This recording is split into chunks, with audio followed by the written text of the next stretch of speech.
Was there tremendous pressure to meet enrollment goals, Kristin? And what did you do this year that you needed to do differently? What was different about the way you executed this year? And what did you hear from families? I mean, you're closer to the pulse, I think, in your position than folks in other positions in universities.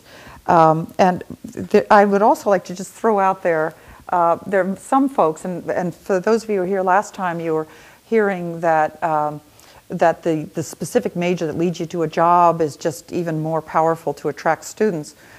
So some could suggest that perhaps it wasn't so hard for you guys. You know, you're a Polytechnic Institute, so you can get rid of that myth or say maybe we did have an easier time. And then my last question, and just open it up for you to tell your story, is you know, what's your anticipation of the coming year? What are you reading the tea leaves? What are you seeing coming down the pike? In the research, it was suggesting that students that came into this for 2009, they were well into the cycle before things really crashed, and they just were determined to get across the finish line. Whereas students for fall 2010 started out in a rather negative environment. So we're wondering if you have any comments on that. One of my chief concerns at WPI is the fact that over the last 8 years, and in particular over the last 5 years, we have seen exponential enrollment growth.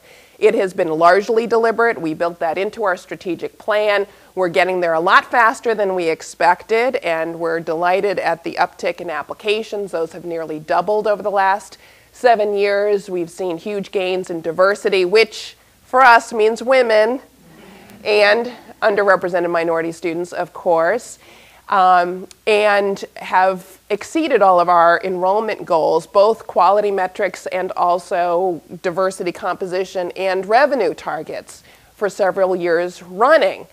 And now, reading the headlines that all of you were reading 15 months ago, 18 months ago, I felt a little bit like the social pariah going to these committees and governance meetings and so forth, and trying to help the right people begin thinking about the possibility that this might not be a good year.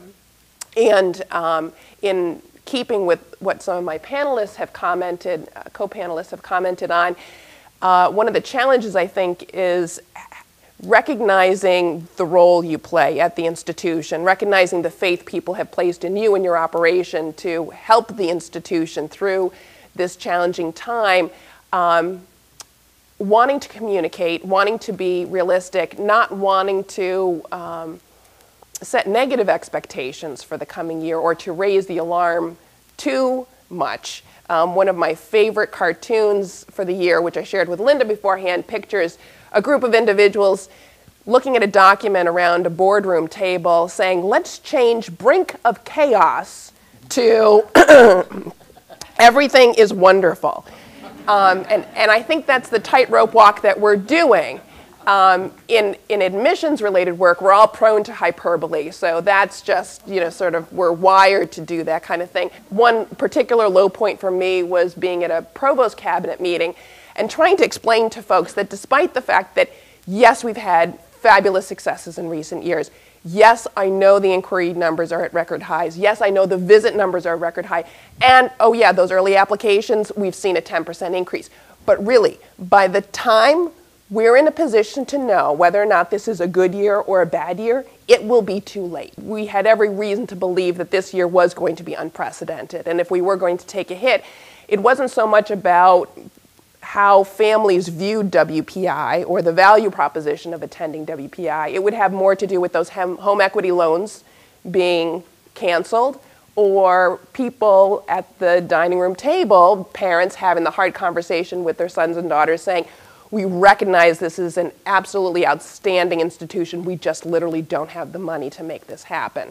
One of our challenges in thinking about next year, per your question, Linda, is that we have just been through the exercise of telling people we need to plan for the worst, and yet it feels a little bit like crying wolf, to your question, in that things turned out so well, it's hard to convince people not to go back to business as usual.